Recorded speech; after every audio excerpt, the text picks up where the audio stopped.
12ஆம் வகுப்பு கணிதம் அத்தியாயம் 1 அணிகள் மற்றும் அணிக்கோவைகளின் பயன்பாடுகள்.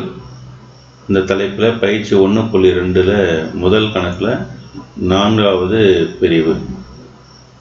கொடுக்கக்கூடிய அணிக்கு சிற்றணிக்கோவையை பயன்படுத்தி அணித்தரம் கண்டுபிடிக்க சொல்லியிருக்காங்க.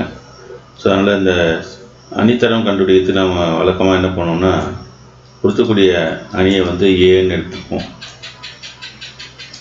ஸோ இப்போ இதில் 1 -2 3 2 4 -6 5 1 -1. இந்த அணியினுடைய வரிசை பார்த்திங்கன்னா 3/3, 3 நிறை 3 நிலைக்கு ஒரு சதுர அணி. அதனால் இதனுடைய தரம் ரோ அணித்தரம் எப்படி இருக்குன்னா <3 இருக்கும். சரியா? <3 அர்த்தம் ஒன்று, இந்த அணியினுடைய அணித்தரம் 3 இருக்கலாம், இல்லை 3 விட குறைவாக இருக்கலாம். ஸோ எப்போ 3 இருக்கும், எப்போ 3 விட குறைவாக இருக்கும் அப்படின்னா, இந்த அணிக்கு நம்ம அணிக்கோவை மதிப்பு கண்டுபிடிக்கிறோம். அணிக்கோவை மதிப்பு ≠ 0 அப்படின்னு வந்ததுன்னு சொன்னால், அப்போது இந்த கொடுக்கப்பட்ட அணியினுடைய அணித்தரம் என்னவாக இருக்குன்னா 3 இருக்கும். ஏன்னா இது ஒரு சதுர அணி, 3 வரிசையில் ஒரு சதுர அணி. அதனால் 3 வரிசையில் சதுர அணிக்கு டிட்டர்மினன்ட் வேல்யூ ≠ 0, அணிக்கோவை மதிப்பு ≠ 0 வரும்போது தரம் 3க்கு சமமாக இருக்கும். ஒருவேளை டிட்டர்மினன்ட் ஏவோட வேல்யூ அணிக்கோவை மதிப்பு 0 வருதுன்னா, அந்த வேலையில் ரோ ஆஃப் ஏ அப்படின்ற இந்த அணியினுடைய தரமானது என்ன ஆகுன்னா <3 இருக்கும், 3 விட குறைவாக இருக்கும். ஸோ 3 தரம் 3 வருமா இல்லை 3 விட குறைவாக இருக்குமான்னு தான் நம்ம இப்போ என்ன பண்ண போகிறோம், சரி பார்க்க போகிறோம். ஸோ அதுக்காக முதல்ல கொடுக்கப்பட்ட அணியினுடைய அணிக்கோவை மதிப்பு கண்டுபிடிக்கலாம். 1 -2 3 2 4 -6 5 1 -1. இப்போ இந்த அணிக்கோவைக்கு நம்ம விரிவுபடுத்தலாம். அணிக்கோவை எப்படி விரிவுபடுத்துறது? முதல் நிறை வழியாக விரிவுபடுத்தலாம். அதுக்கு முன்னாடி விரிவுபடுத்துறதுக்கு முதல்ல குறிகளை நாம் போடணும். இந்த ஃபஸ்ட்டு டேர்முக்கு ப்ளஸ் வரும், ரெண்டாவதுக்கு மைனஸ் வரும், மூணாவதுக்கு ப்ளஸ் வரும். ஸோ எப்படி விரிவுபடுத்தணுன்ற முறையை நம்ம +1ல் பார்த்துருக்கோம். முதல் நிறை வழியாக விரிவுபடுத்தலாம். முதல் நிறை வழியாக விரிவுபடுத்தும் போது 1 பெருக்கல் இந்த 1 அப்படின்ற உறுப்பு நிறை நிரல்னிக்குனா இந்த சிற்றணிக்கோவை வரும்.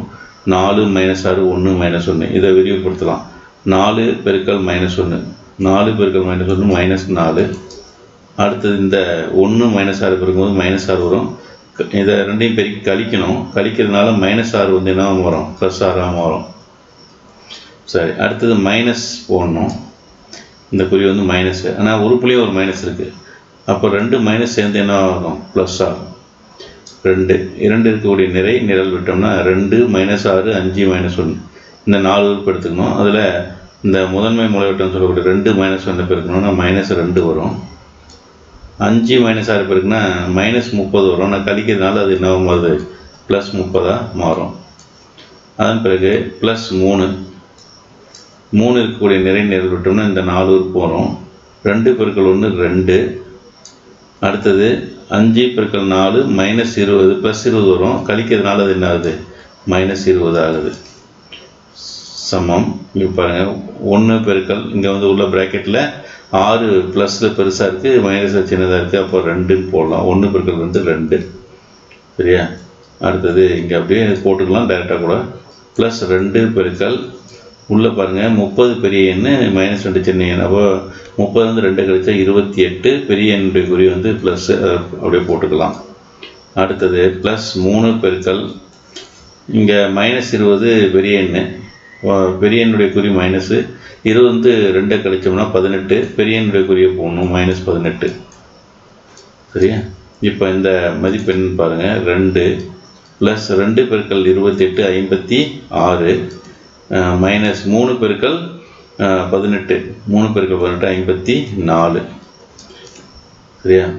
இப்போ இது ரெண்டையும் கூட்டணும்னா 58 -54 சமம் 4. இந்த 4 என்பது 0க்கு சமம் கிடையாது. அதனால் நாம் என்ன பண்ணோம்னா, கொடுக்கப்பட்ட அணிக்கு அணிக்கோவை மதிப்பு கண்டுபிடிச்சோம். அணிக்கோவை மதிப்பு நாட் ஈக்குவல் டு 0 வந்துருச்சு. அதனால் அணிக்கோவை மதிப்பு நாட் ஈக்குவல் டு 0ன்னா இப்போ நமக்கு முதல் விதி அப்ளை ஆகும். முதல் விதி பொருந்தும். என்ன? அணிக்கோவை மதிப்பு நாட் ஈக்குவல் டு 0ன்னா ரோ ஆஃப் ஏ என்னவாக இருக்கும்? 3ஆக இருக்கும். அவ்வளோதான். therefore